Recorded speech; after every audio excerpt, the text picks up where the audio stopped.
one night we were at a party and someone asked me if I had made a checklist, like a bucket list of all the things I wanted to do. And since I had cancer, which to them seemed like an incredibly logical question, since they had seen the bucket list and they figured that's what everybody does. It worked out really well for them. Yeah, and I was like, no, that's just not how it really works. Like, I'm actually really sick, and I would like to, I just want to sleep. I don't really want to go to Africa. And we started talking about it and just how like there's no comedy about, there had never been a comedy about cancer. And so that night we just started talking about like, well, why don't we do like a buddy comedy about cancer? And that was sort of the inception of the idea. And then once I got better, about a year later, Seth and one of our other producers, Evan Goldberg, they both urged me to write the script. Because that was actually the first day of shooting, which makes it even stupider because we weren't like that comfortable with our characters or anything like that.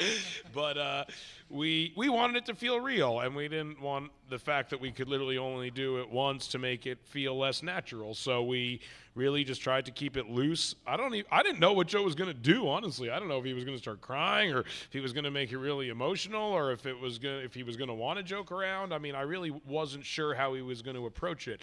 And it was great how he did. It just felt totally real, and you could also tell that it's pretty intense, under the surface, but it really felt very natural. And I remember what we did have is a big list of bald guys, because we want to be able to reference funny bald guys.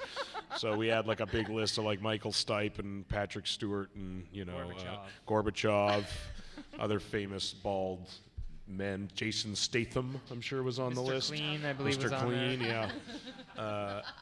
Yeah, that's what we went in armed with. A razor and a list of bald men.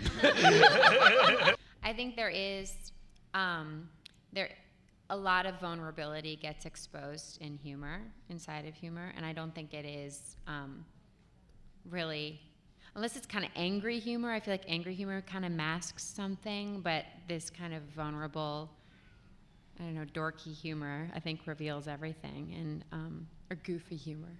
But I think that's wonderful, and it was fun. And I didn't know. I mean, this is a story that's so personal to Will, and even though so many of the events of the movie were fictionalized, I mean, he really went through this, and I didn't kind of know what the feeling was going to be like on set. And I'm really relieved that it was so fun and that we were all really irreverent. I mean, to me, I liked that.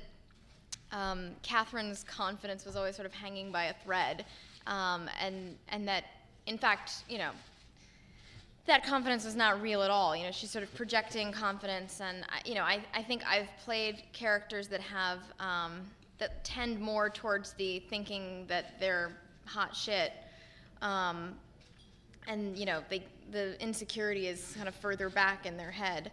But I liked how kind of soft and vulnerable she was, and I think we've all been in a position of trying to sound like we know what we're doing, but suspecting that everybody can see right through it. One of the other great scenes is when you and Joe you're dropping Joe off at the hospital, and you guys are sitting in the car together, and there's just so much emotion kind of simmering beneath the surface, but it's two guys who can't say that to each other, but you can still feel it, because guys would not say anything to each other.